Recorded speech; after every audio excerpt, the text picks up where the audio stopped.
시작하겠습니다. 로마서 3장 읽기를 계속하겠습니다. 로마서 3장 우리말 번역된 것으로 일단 한번 보겠습니다. 3장 지난번에 쭉 읽어갔었는데 그래도 한 번 더 읽어볼게요. 그런즉 유대인의 나음이 무엇이며 할례의 유익이 무엇이뇨? 범사에 많으니 첫째는 저희가 하나님의 말씀을 맡았음이니라. 어떤 자들이 믿지 아니하였으면 어찌하리요? 그 믿지 아니함이 하나님의 믿부심이라고 번역된 것 지적했었죠? 네. 하나님의 믿음을 배하겠느냐? 믿지 아니함과 하나님의 믿음. 이게 믿지 않는 그룹이 있고 하나님의 믿음이 있는 그룹이 있는 게 아니에요. 그렇죠? 네.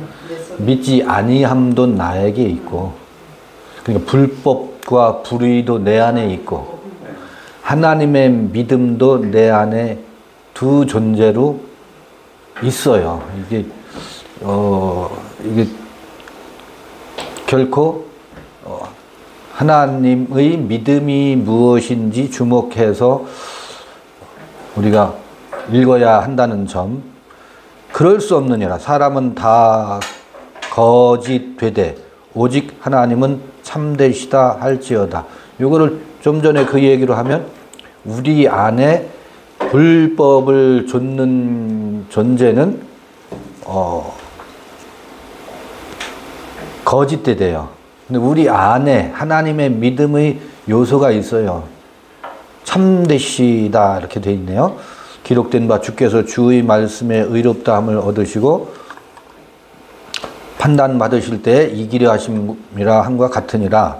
그러나 우리 불의가 하나님의 의를 드러나게 하면 무슨 말 하리요? 내가 사람의 말하는 대로 말하노니 진노를 내리시는 하나님이 불의하시냐?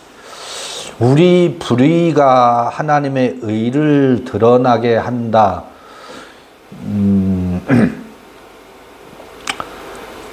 요거 복습 겸 한번 좀 살펴볼게요. 우리 불의가 하나님의 의를 드러나게 하는 원리가 무엇이지? 6절, 7절 마저 읽어보고요. 결코 그렇지 아니하니라. 만일 그러하면 하나님께서 어찌 세상을 심판하시리요? 그러나 나의 거짓말로 하나님의 참되심이 더 풍성하여 그의 영광이 되었으면 어찌 나도 죄인처럼 심판을 받으리요?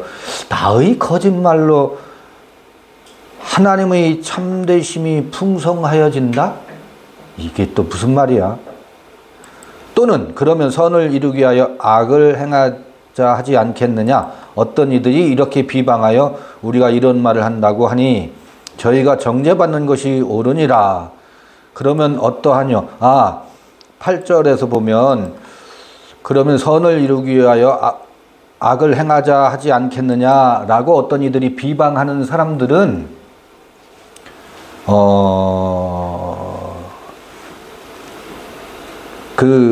우리 안에 있는 불의가 하나님의 의를 이루는 원리를 이해하지 못하기 때문에 그런 비방이 나오게 돼 있어요. 그게 왜 그럴까 이따가 한번 살펴볼게요. 9절 그러면 어떠하뇨? 우리는 나으뇨? 결코 아니라 유대인이나 헬라이나 다 죄 아래에 있다고 우리가 이미 선언하였느니라. 기록된 바 의인은 없나니 하나도 없으며 의인은 없나니 하나도 없다. 이게 이제 교리적으로 읽는 사람들은 아담이 죄를 지어서 이제 원죄론을 끌고 오지요. 아담이 죄를 지어서 의인은 없나니 한 사람도 없다. 우리 모두는 죄인이다. 라고 그 죄의 구렁텅이에 도매금으로 넣어요.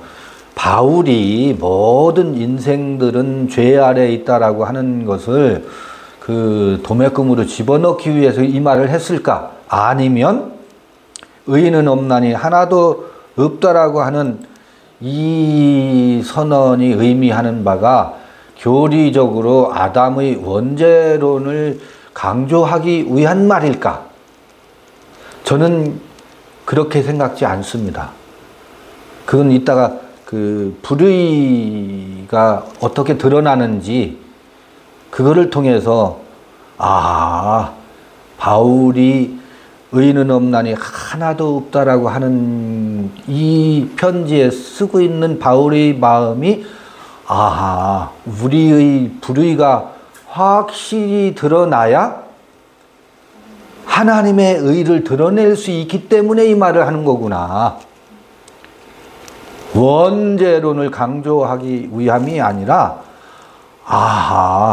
우리의 불법과 불의가 드러나야 그것을 인해서 하나님의 의가 드러날 수 있기 때문에 이 말을 하는구나. 이거를 엿볼 수 있을 겁니다. 깨닫는 자도 없고 하나님을 찾는 자도 없고 다 치우쳐 한 가지로 무익하게 되고 선을 행하는 자는 없나니 하나도 없도다. 이게 뭐냐면 이게 불법이 드러나는 이야기를 하는 거거든요.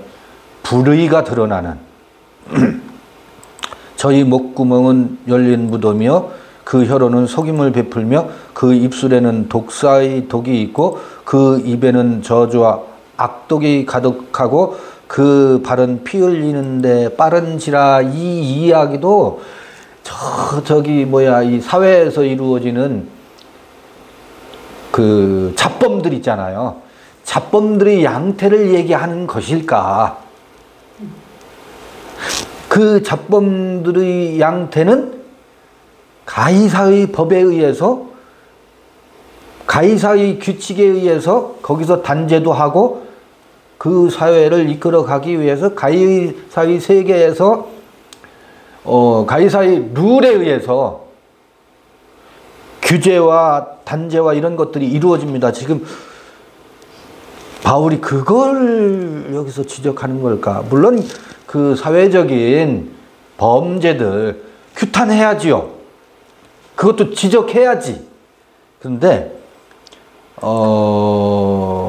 깨닫는 자도 없고 하나님을 찾는 자도 없고 한 가지로 무익하게 되고 선을 행하는 자는 없나니 하나도 없다. 저희 목구멍은 열린 무덤이요. 왜 열린 무덤이냐면 저희 아비의 욕심을 저희들도 뭐한다? 행사하는도다. 그렇게 말하고 있죠. 예수께서 유대인과 바리새인들을 향해서 너희 아비의 욕심을. 근데 그때 너희 아비는 누구냐면 아브라함의 하나님, 이삭의 하나님, 야곱의 하나님이 우리 하나님이요 우리의 아버지다라고 하는 종교적 자부심을 가지고 있는 이들에게 말하는 질타였거든요.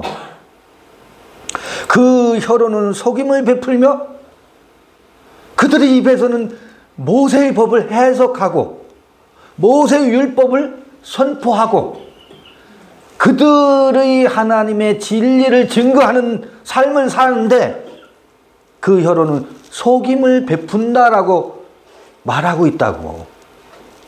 그 저작거리에서 시장판에서 아기다툼 하면서 상인들이 속이는 그것을 질타하는 것일까? 그것은 그쪽의 도리에 의해서 서로 견제하고 규제해 가고 그쪽의 원리에 의해서 타파되어 가요. 물론 여전히 다람쥐 쳇바퀴 돌듯이 그 사회에서 속임과 거짓이 난무하지만 바울이 말하고 있는 것은 그런 정도를 얘기하는 것은 아니라고. 그 혀로는 속임을 베풀며 그 입술에는 독사의 독이 있고, 이게 독사의 독이 있다?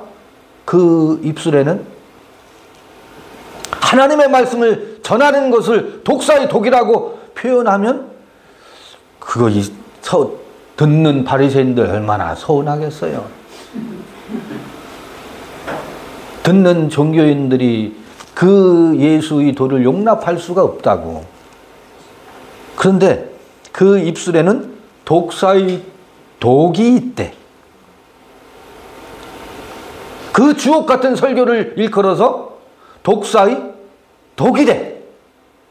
무슨 독을 마실지라도 해를 받지 않는다 그랬잖아요. 그 독이 무엇을 말하는 거겠죠? 독사의 독을 말한다고. 어디에 있는? 그 입술에 있는 독사의 독. 그 뱀의 새끼들아 그러잖아요. 봐 있을진저 바리새인들아. 그 독사의 뭐라? 자식들아. 그러니까 독사는 그 입술에 머금고 있는 아주 주옥 같은 설교, 어떤 설교를 일컬어서 뭐라면 독사의 독이라고 예수께서 요한복음에서 말하고 있는데, 아니 바울이 같은 말을 하잖아요. 그 입술에는 독사의 독이 있고 그 입에는 저주와 악독이 가득하되. 아니 축복의 말씀이지 축복의 말씀을 저주와 악독이 가득하다라고 말할 수 있는가?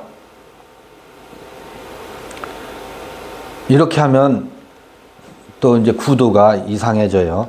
아, 우리는 참 복음이고 저희는 거짓 복음이고, 이거 어디 신천지에서 그 이분법으로 그들의 정당성과 그들이 전도 방편으로 삼잖아요. 우리는 참복음을 전하는 자예요. 저희는 뭐다? 다 거짓 복음을 전하는 자다. 그 구도로 그들의 선교 활동을 꾸준히 해오고 있는데, 그 이분법적 구도에 우리도 빠지지 말라는 법이 없죠? 아, 우리는 참 복음이고 저들은 그 입술에 독사의 독이 가득하다. 이렇게 우리의 정당성을 이런 구절로 삼으면 곤란합니다. 곤란합니다. 그게 독사의 독입니다. 그게 독사의 독이에요. 그건 뭐 해야 된다고? 그걸 화목제물로 드려져야 된다고 이제 뒤에 그런 얘기가 나오잖아요. 그 발은 피 흘리는데 빠른지라. 전부 피는 살리는 피가 있고 죽음의 피가 있어요. 희한해요. 죽음의 피는 뭐예요? 혈우병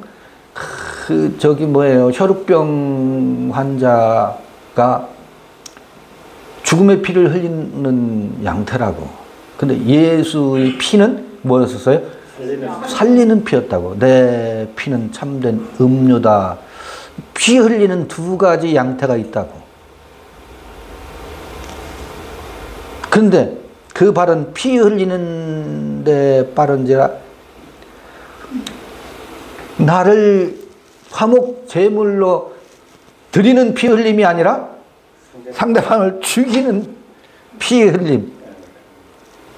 파멸과 고생이 그 길에 있어 평강의 길을 알지 못하였고 저희 눈앞에 하나님을 두려움이 없느니라 함과 같으니라. 우리가 알거니와 무릇 율법이 말하는 바는 율법 아래에 있는 자들에게 말하는 것이니 이는 모든 입을 막고 온 세상으로 하나님의 심판 아래 있게 하려 함이니라. 이 율법의 역할인데, 이 인생은 믿음이 오기 전에는, 믿음으로부터 믿음이 오기 전에는 누구나 율법으로 관계하고 법으로 다스리게 되어 있어요. 희한한 일이에요. 먼저 율법이 오게 되어 있어요. 율법의 세계에서 살다 보면 어떻게 돼요? 못 살겠다가 이제 나중에 찾아와요. 언제까지나 눈치 보면서 그 기준에 맞춰서 살아야 되고, 또 채찍과 당근을 늘 염두에 두고 사는 이 인생이 제대로 된 삶이냐라고 하는 그 율법 아래에서 믿음이 오기 전까지의 그 고단함, 반드시 믿음을 향해서 가게 되어 있습니다. 근데 믿음이 오기 전엔 어쩔 수가 없어요. 율법이 먼저 우리 인생을 다스려 가지. 그러므로 율법의 행위로 그의 앞에 의롭다 하심을 얻을 육체가 없나니 율법으로는 죄를 깨달음이니라. 죄를 깨닫는다는 게 뭐예요? 아, 고단하다. 고단하다. 얼굴이 파리해져요. 나중에는.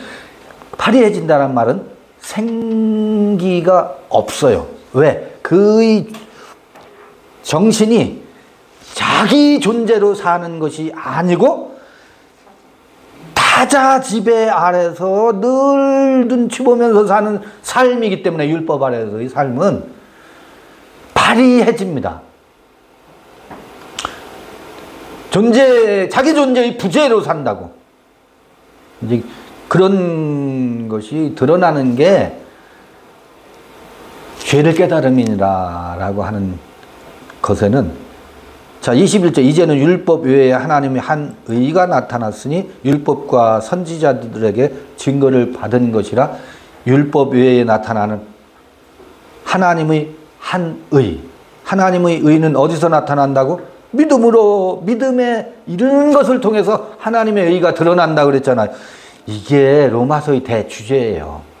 믿음의 법에서 나타나는 하나님의 의, 곧 예수 그리스도의 믿음으로 말미암아 모든 믿는 자에게 미치는 하나님의 의니 차별이 없다. 모든 사람이 죄를 범하였음에 하나님의 영광에 이르지 못하더니 하나님의 의에서 피어나는 그 믿음으로부터 믿음에 이르는 것에서 나타나는 그 하나님의 의에 참여하지 못한다고. 영광에 이르지 못한다라고 하는 것은 그리스도 예수 안에 있는 구속으로 말미암아, 이 구속이라는 말은 구속사 그러잖아요. 구속사. 이때 이 구속이라는 말은 지난번에도 살펴봤지만 어디로부터 속전이라는 건 돈전자잖아요. 돈을 주고서 해방시키는, 그래서 구원에 참여하는, 죄를 속하고 구원에 참여한다. 그런 의미로 이제 구속이라는 어려운 말로 써놨어. 구속으로 말미암아 하나님의 은혜로 값없이 의롭다 하심을 얻은 자 되었느니라. 이 예수를 하나님이 그의 피로 인하여 믿음으로 말미암는 화목제물로 세우셨으니 이는 하나님께서 길이 참으시는 중에 전에 지은 죄를 간과하심으로 기억지도 않고 죄를 묻지도 않고 그냥 패스한대요. 죄사함 하잖아요. 간구하심으로 자기의 의로우심을 나타내려 하심이니 곧 이때에 자기의 의로우심을 나타내사 자기도 의로우시며 또한 예수 믿는 자들이 아닙니다. 예수의 믿음으로부터 의롭다 하려 하심이니라. 그런즉 자랑할 때가 어디뇨? 있을 수가 없느니라. 무슨 법으로냐? 행위로냐? 아니라 오직 믿음의 법으로니라. 그러므로 사람이 의롭다 하심을 얻는 것은 율법의 행위에 있지 않고 믿음으로 되는 줄을 우리가 인정하노라. 하나님은 홀로 유대인의 하나님뿐이시뇨? 또 이방인의 하나님은 아니시뇨? 진실로 이방인의 하나님도 되시느니라. 할례자도 믿음으로 말미암아 또는 무할례자도 믿음으로 말미암아 의롭다 하실 하나님은 한 분이시라. 그런즉 우리가 믿음으로 말미암아 율법을 폐하느뇨? 그럴 수 없느니라. 도리어 율법을 굳게 세우느니라. 율법을 굳게 세운다는 말이 무슨 말이에요? 율법의 요구를 이룬다. 믿음의 도 안에서는 율법의 요구보다 훨씬 뛰어넘는 율법의 완성의 도가 믿음의 원리에 있다는 거예요. 율법으로는 도무지 다다를 수 없는 당근과 채찍으로 한계가 있어요. 그에게서 생명의 에너지가 나오지 않기 때문에 어떻다고요? 늘 눈치 보면서 그 눈치에 의해서 나한테 충성봉사해봐야 뭐예요? 한계가 명확해요. 그 믿음의 도에서 나타나는 율법을 완성하는 도. 지금 로마서 3장을 그냥 번역된 걸로 쭉 한번 읽어봤어요. 3장을 한번 다른 예를 가지고 바울이 말하려고 하는 로마서 3장에서 말하려고 하는 이 믿음의 도와 율법의 관계를, 그리고 불의의 관계를 요한복음 방식으로 한번 읽어보고 싶어요. 또 누가복음에 나오는 이야기를 통해서 한번 읽어보고 싶은데, 봐요. 요한복음 14장쯤인가?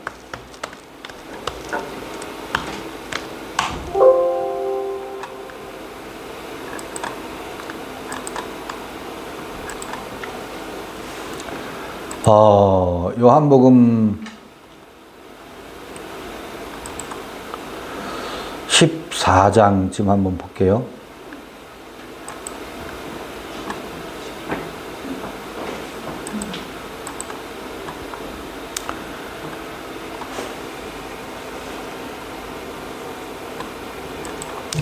예수께서 이제 제자들하고 나는 길이요 진리요 생명이다 이런 말씀 쭉 하시고 요한복음 14장 15절을 한번 볼게요. 너희가 나를 사랑하면 나의 계명을 지키리라, 그런 말씀 하시죠. 그 다음에 내가 아버지께 구하겠으니 그가 또 다른 보혜사를 너희에게 주사 영원토록 너희와 함께 있게 하시리니, 이런 말씀을 하셔요.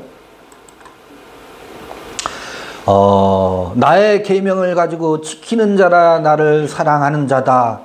나를 사랑하는 자는 내 아버지께 사랑을 받을 것이요 나도 그를 사랑하여 그에게 나를 나타내리라. 예수께서 사랑에 대해서 얘기해요.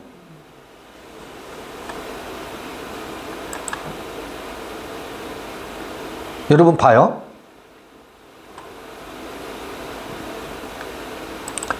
그 앞에 13장 34절 보면 13장 34절 새 계명을 너희에게 주노니 서로 사랑하라 그래요. 내가 너희를 사랑한 것 같이 너희도 서로 사랑하라 그래요. 너희가 사랑하면 이로써 모든 사람이 너희가 내 제자인 줄 알리라. 예수께서 제자들에게 그렇게 말씀하신다고. 그러니까 시몬 베드로가 가로되 주여 어디로 가시나이까? 예수께서 대답하시되 나의 가는 곳에 내가 지금은 따라올 수 없으나 후에는 따라오리라. 베드로가 가로되 주여 내가 지금은 어찌하여 따를 수 없나이까? 주를 위하여 내 목숨을 버리겠나이다 그래요. 여러분 봐요. 그러니까 예수가 뭐라고 하냐면 예수께서 대답하시되 내가 나를 위하여 목숨을 버리겠느냐?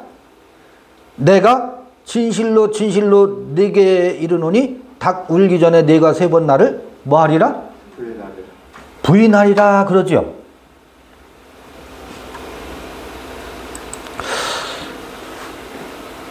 이게 무슨 이야기예요?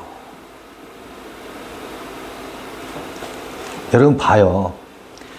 내가 당신을 위해서 서로 사랑하라니까. 성경 읽으면 뭐 사랑의 계명밖에, 예수도 새 계명을 너에게 주노니 서로 사랑하라 그러잖아. 그리고 우리 서로 사랑해야지. 그 말을 들은 베드로가 예. 예, 내가 목숨을 바쳐서 주를 사랑하겠나이다 하니까 뭐라고 하냐면, 제가 이제 좀 요거를 살짝 각색해서 말씀을 드려볼게요. 얘야, 참으로 착하고 충성되구나 라고 목숨을 바치겠다라고, 목숨을 바쳐서 당신을 위해서 충성하고 사랑하겠다라고 하는 것을 칭찬하는 것이 아니라, 이게 지금 제가 십계명을 말씀드리는 거예요. 로마서에 계속 율법에 대해서 나왔잖아요. 계명에 대해서 십계명 7계명인가? 거짓말하지 말아라 그랬죠. 베드로한테 거짓말하지 말아라를 얘기하고 있는 거예요.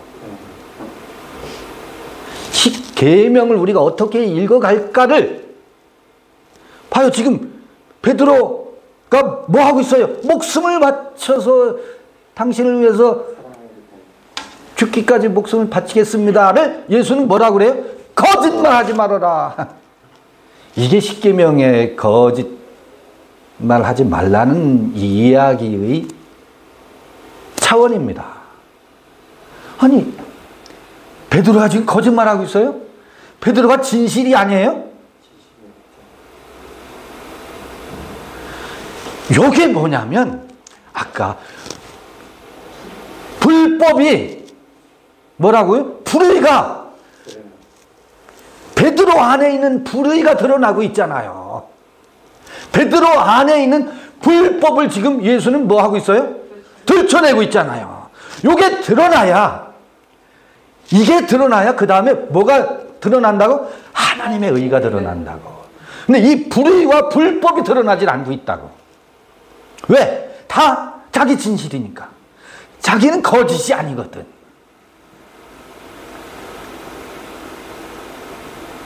열심히 충성하는, 성경을 읽고 말씀을 해석하고 말씀대로 사는 사람들에게 물어봐 보세요. 너 지금 무슨 짓 하는 거야? 거짓말하지 말아라 하면 난리 나죠.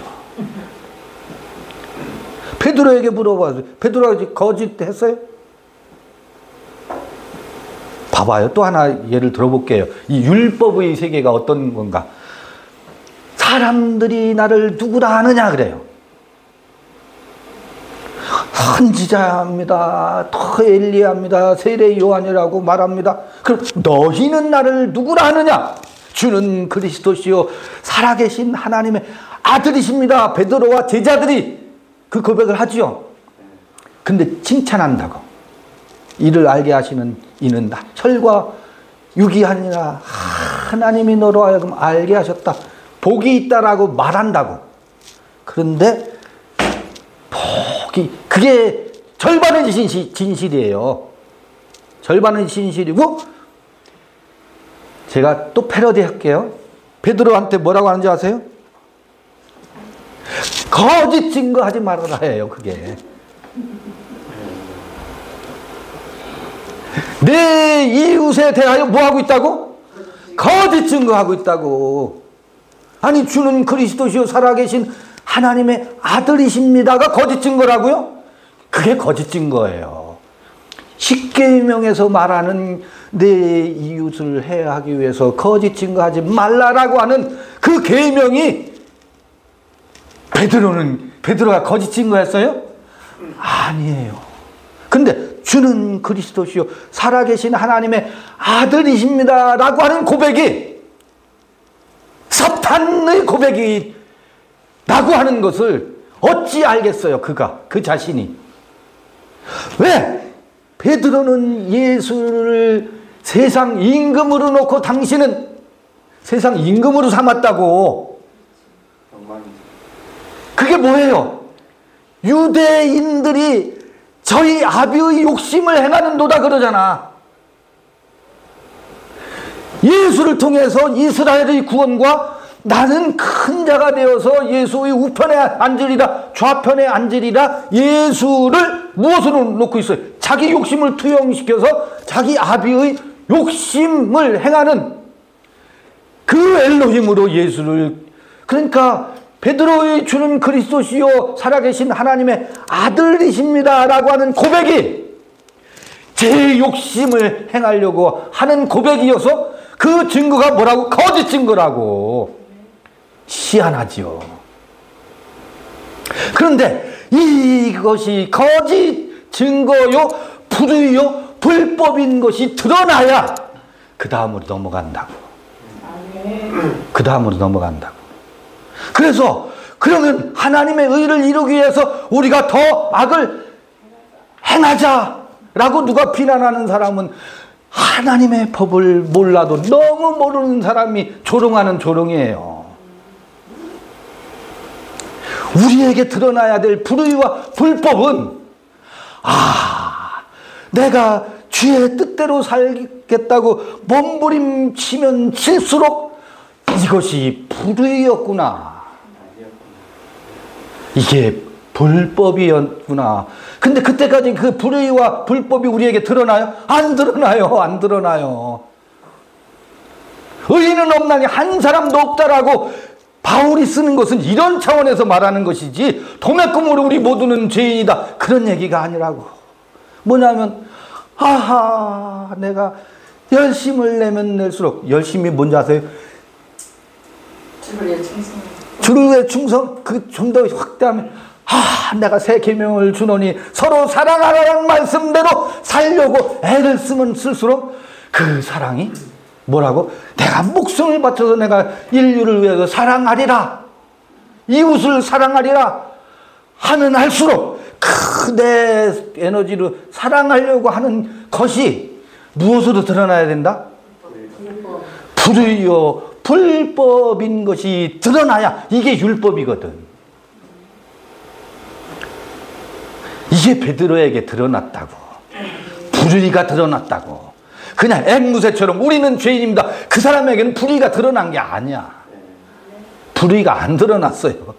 앵무새처럼 우리는 다 죄인이고 예수로 말미암아 죄사함을 얻었다라고 하는 것은 다람쥐 쳇바퀴 돌듯이 그거는 죄사함도 아니고 교리적으로 앵무새가 되어서 반복하는 이야기일 뿐이에요. 봐요. 베드로에게 어느 시점에 와서 그 불법과 불의가 드러나요? 예수의 마지막, 예수가 화목제로 드려지기 바로 직전에 와서야 확연하게 그게 드러나. 3년 반 따라다닐 동안은 신이 나서 불의와 불법이 드러날 겨를이 없었어요. 닭이 울 때 드러난 거 아니에요? 닭이 울 때 드러나죠.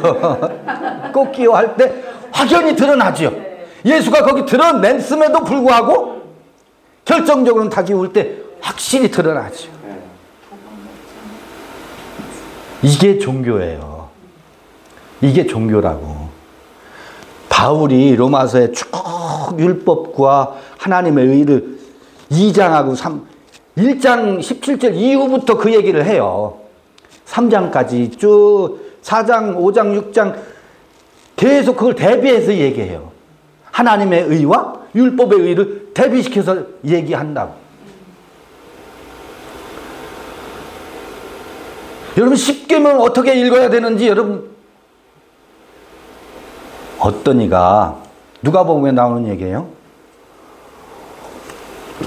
어느 율법사가 어떻게 하면 자기를 옳게 보이려고 우리가 어찌하면 영생을 얻으리까 하고 예수에게 묻는다고. 성경에 뭐라고 기록되어 있느냐? 하나님을 사랑하고 이 이웃을 내 몸과 같이 사랑하라고 하였나이다. 그럼 그렇게 해라. 그럼 영생. 그러니까 김이 새죠? 그러니까 뭐예요? 다른 방법. 예수에게 한 번 더 질문한다고. 누가 내 이웃입니까? 자기를 옳게 보이려고 하는데 말씀대로 해라. 내 이웃, 하나님을 사랑하고 내 이웃을 내 몸과 같이 경에 기록된 대로 하라라고 하니까 김새자나 자기를 옳게 보이려고 하는 것이 더 밀고 나가야 되는데 그렇게 그래? 그럼 그렇게 해야지 하니까 한 번 더 묻는다.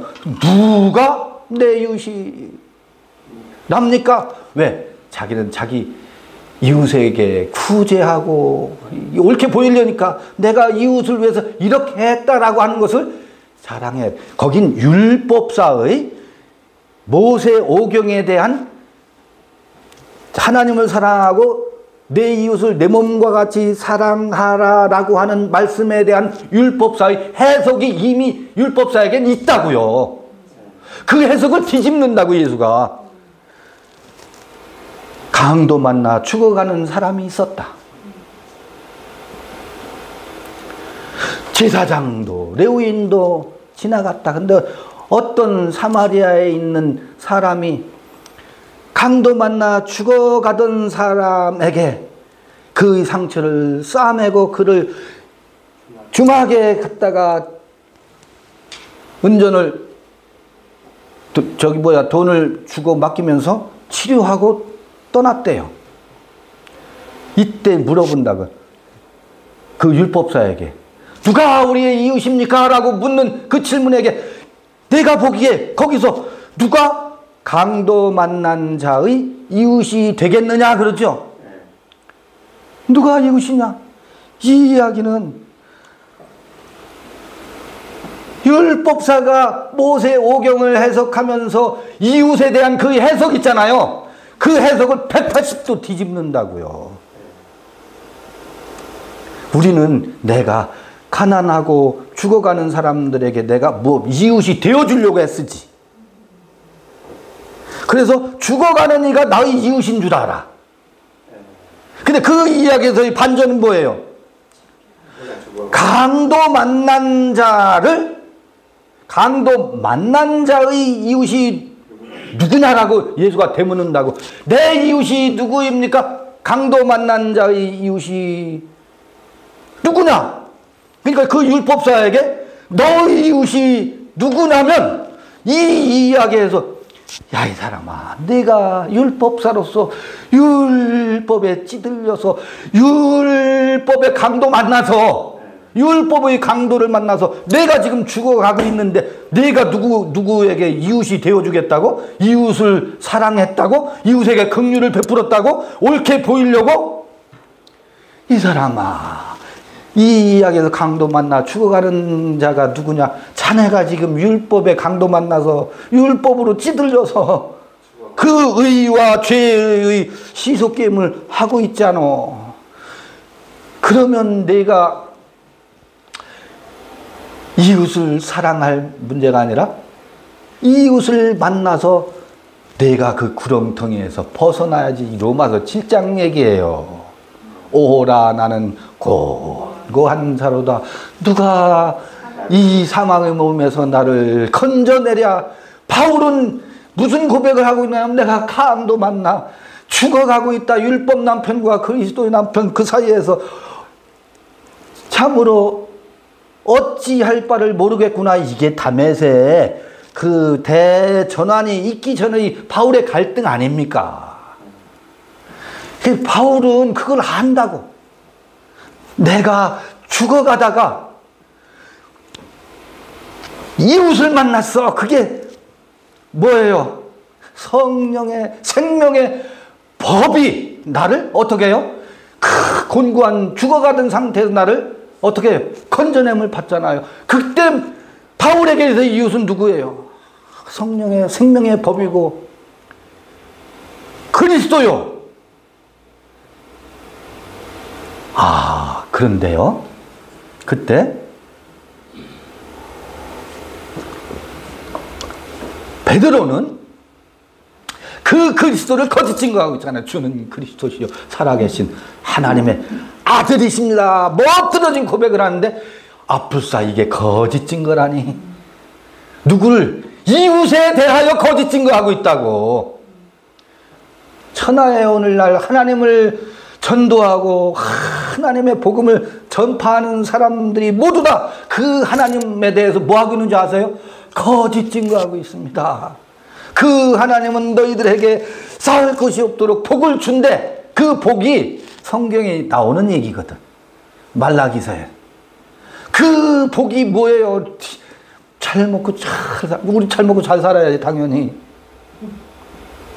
잘 먹고 잘 사는 것은 하나님의 의를 우리의 불의와 불법을 드러내고 하나님의 의를 이루게 하는 그 하나님인데, 이게 어떻게 된 거예요? 그 하나님이 세상 임금으로 증거하고 있다고. 세상 임금으로, 왕 중에 왕으로 증거하고 있다고. 거짓 증거하고 있는 거예요. 아주 여러분, 제가 일요일마다 우리 거실에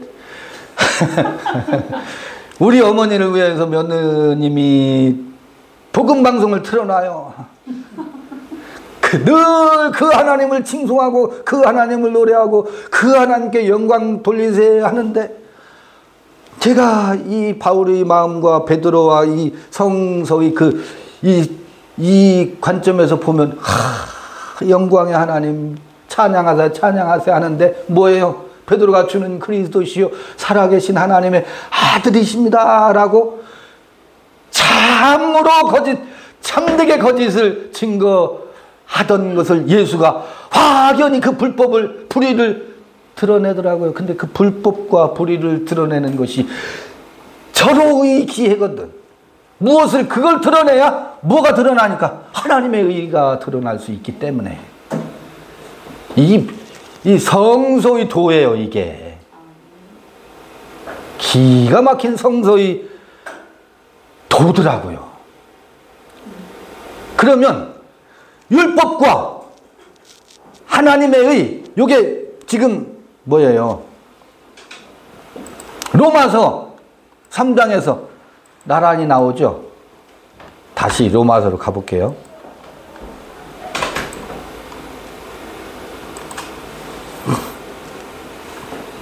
모든 사람이 죄를 범하였음에 하나님의 영광에 이르지 못하더니, 이거 교리로 도매금으로 할 문제가 아니에요. 이게 우리에게 있는 불의요 불법이었구나, 이게 드러나야 된다고. 근데 그 후에 예수께서 화목 제물로 드려진다고. 누구? 베드로가 그를 무하고 있기 때문에, 잘못 오해해서 거짓 증거를 하고 있기 때문에, 그 거짓으로 드러난 그리스도와 그 거짓으로 드러난 예수를 어떻게 해요? 화목 제물로 드려져야 베드로의 꿈이 산산조각 나거든. 이게 화목 제물의 원리구나.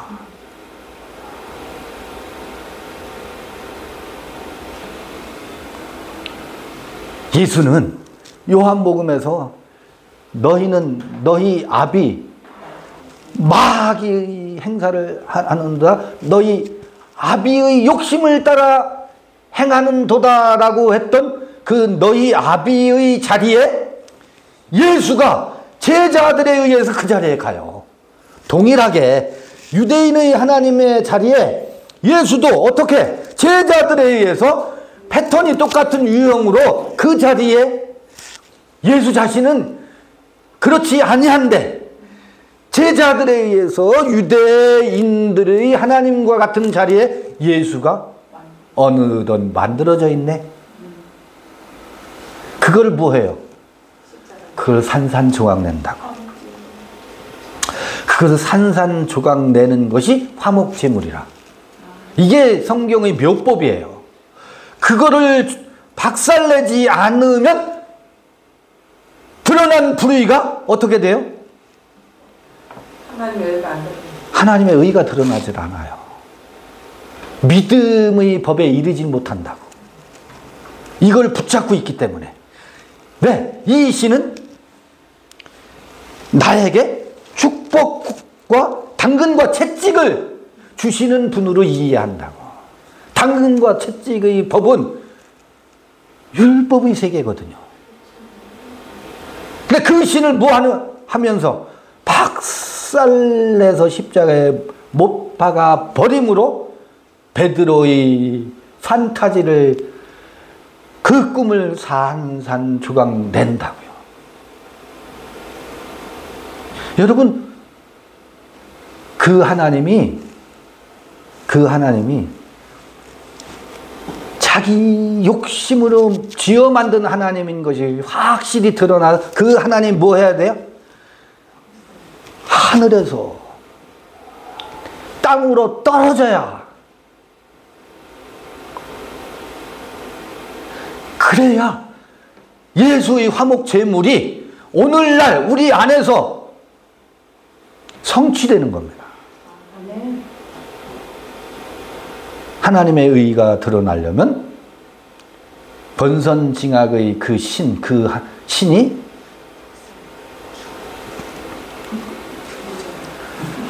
어떻게 해야 돼요? 화형에 쳐야 돼요. 화형에 쳐야 돼요.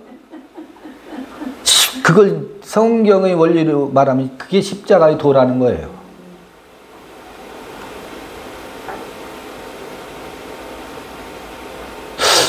바울은 그런 심정으로 이 편지를 쓰지. 문체는 복잡해. 아주 막 구구절절히 했는데, 바울은 예수의 도를 지금 전하고 있다고요. 그가 경험했던 유대교의 하나님이 욕심의 하나님이었고 율법의 세계였었고 살인의 바울이 스테반을 죽이는데 앞장섰잖아요. 그 진리를 지키기 위해서. 여러분, 진리를 지키기 위해서, 진리를 파수하기 위해서, 진리를 고소하기 위해서 타인을 죽이려고 그 진리 뭐에다 갖다 쓰레기통에다 쳐박아야 돼요. 과감히. 여러분이 고소하는 진리 있죠?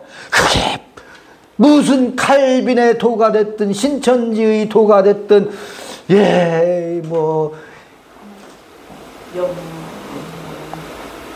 한국 주류 기독교의 도가 됐든 그 도를 고수하느라고 타인을 살해하고 죽이는 거라면 과감히 미련 없이 쓰레기통에다 쳐박읍시다. 우리에게 무슨 지켜야 될 도가 있어요? 우리가 목숨을 걸고 사랑하는 것이 뭐였어요? 불법이었다니까. 그것이 죽어야 그게 순교지. 그 고집스러운 진리를 지키기 위해서 목숨을 잃는 것은 순교가 아니에요. 개죽음이에요. 개죽음. 타인을 살해하기 위해서 자기의 진리를 파수한다고요? 그래서 죽은 것을 순교자로 추앙하고 있지. 지금 완전히 거꾸로 가고 있어요. 거꾸로 돌아가고 있다고.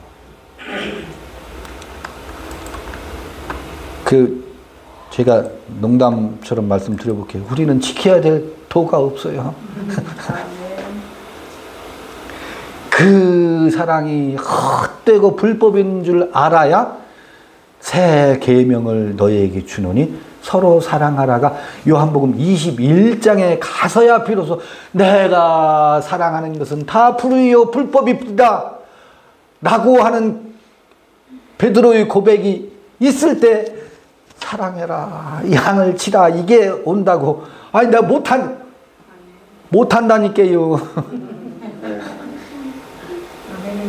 못한다는 것을 알면 사람을 사랑한다고 학대하질 않아요. 여러분, 우리의 사랑이 상대를 학대하는 것인 줄 이 나이쯤 돼보면 알잖아요. 나는 당신만을 사랑해 하면 남편들이 혹은 아내들이 제발, 이제 제발 나 그만 좀 사랑해. 당신의 사랑이 나에겐 감옥이야. 아이, 청춘 때는 몰라요. 그게 달콤하지.